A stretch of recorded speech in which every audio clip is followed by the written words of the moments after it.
Innal hamdalillah nahmaduhu wa nasta'inuhu wa nastaghfiruh wa na'udzubillahi min syururi anfusina wa min sayyiati a'malina may yahdihillahu fala mudhillalah wa may yudlilhu fala hadiyalah. Asyhadu an la ilaha illallah wa asyhadu anna Muhammadan abduhu wa rasuluh. Pemirsa Wijah TV yang dirahmati Allah, alhamdulillah pada bulan Ramadan kali ini kita masih diberi kesempatan oleh Allah untuk memanfaatkan waktu Ramadan ini dengan kajian.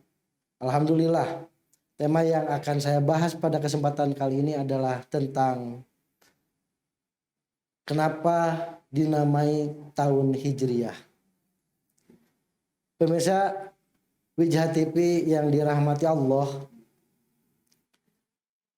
tahun Hijriah adalah tahun yang berada dalam almanak Islam, tahun yang digunakan oleh umat Islam pada saat ini sebagai waktu pelaksanaan ibadah.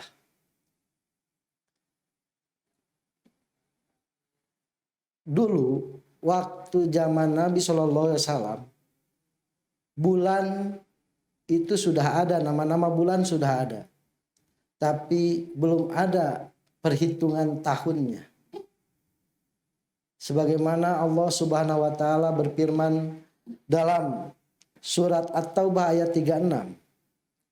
Inna iddatas suhuri indallahi isna asyara syahran fi kitabillahi yauma khalaqas samawati wal ardi minha arba'atu hurumin dalika dinul qayyim.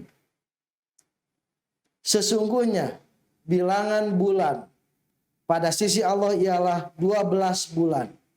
Dalam ketetapan Allah di waktu Dia menciptakan langit dan bumi, di antaranya 4 bulan haram. Rajab, Dzulqa'dah, Dzulhijjah dan Muharram. Itulah ketetapan agama yang lurus. 12 bulan dalam 1 tahun itu sudah ditetapkan oleh Allah. Namun Allah tidak memberikan tahun ini tahun apa, tapi Allah sudah menetapkan bahwa dalam 1 tahun itu ada 12 bulan. Pada zaman Rasulullah SAW dahulu, tahun-tahun itu ditandai dengan sebuah kejadian besar, seperti halnya ketika Raja Abraha menyerang Ka'bah, maka tahun itu dinamai tahun Fil atau tahun gajah. Ada lagi kejadian besar pada masa Rasulullah SAW. Tidak diketahui tahun berapa itu, yaitu ketika Rasulullah hijrah. Ketika Rasulullah hijrah ke Madinah, itu dianggap sebagai sebuah kejadian yang besar. Maka masyarakat pada saat itu, khususnya umat Islam, mengingat tahun itu adalah tahun hijrah. Ada tahun juga yang dimana Allah Subhanahu wa taala memerintahkan, mengizinkan atau memerintahkan umat Islam untuk berperang. Maka tahun itu disebut tahun perintah, karena ada perintah berperang. Jadi nama-nama tahun hanya diingat atas kejadian-kejadian besar pada saat itu. Muncullah mulai pada saat Khalifah Abu Bakar, yaitu tatkala Ya'la bin Umayyah menjadi gubernur di Yaman. Pada zaman Khalifah Abu Bakar, ia pernah melontarkan gagasan tentang perlunya kalender Islam yang akan dipakai sebagai patokan penanggalan. Pada waktu itu catatan yang dipergunakan kaum muslimin belum seragam. Ada yang memakai tahun gajah Amul Fi'li, terhitung sejak Raja Abraha. Ada juga yang sejak Raja Abraha menyerang Ka'bah. Ada juga yang menamakan tahun izin, karena izin hijrah diberikan pada tahun itu, dan sebagainya. Pemirsa Wijah TV yang dirahmati Allah, hanya sebatas ide pada saat itu, belum seragam, tapi catatan-catatan sudah ada, nama-nama tahun sudah ada. Realisasi tentang penetapan penanggalan yang dipakai oleh umat Islam barulah terjadi pada zaman Khalifah Umar. Menurut keterangan Al-Biruni, Khalifah menerima sepucuk surat dari Abu Musa Al-Asy'ari yang menjadi gubernur Basrah pada saat itu. Isinya menyatakan, kami telah banyak menerima surat dari Amirul Mukminin dan kami tidak tahu mana yang harus kami laksanakan. Kami sudah membaca surat perbuatan yang bertanggal Sya'ban, namun kami tidak tahu Sya'ban yang mana, apakah Sya'ban yang ke belakang atau Sya'ban yang akan datang.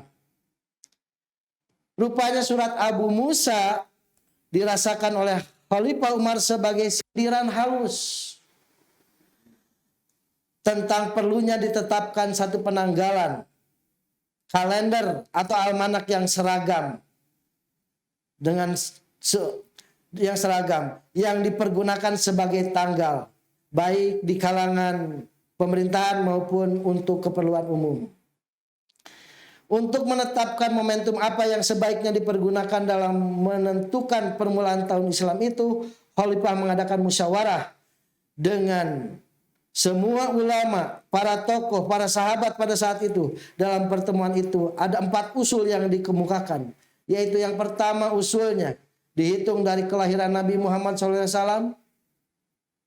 Ada lagi yang mengusulkan untuk permulaan tahun itu dihitung dari wafat Rasulullah SAW.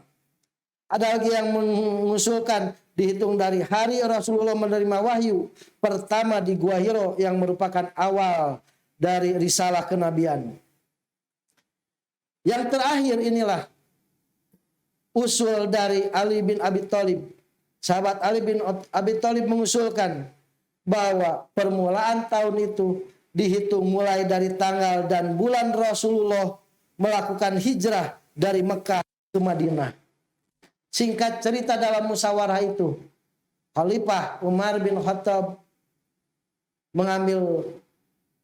mengambil keputusan dari usul Ali bin Abi Thalib, yaitu permulaan tahun untuk kalender Islam dimulai dari berangkatnya Rasulullah hijrah dari Mekah ke Madinah. Maka dinamakanlah almanak Islam itu sebagai tahun Hijriyah. Inilah asal mula kenapa almanak Islam atau kalender Islam dinamai tahun Hijriyah. Alhamdulillah. Mudah-mudahan apa yang saya sampaikan tentang mengapa dinamai tahun Hijriyah bermanfaat.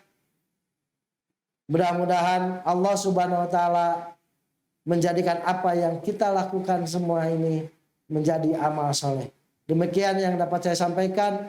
Aqulu qauli hada wa astaghfirullah li wa lakum. Wassalamualaikum warahmatullahi wabarakatuh.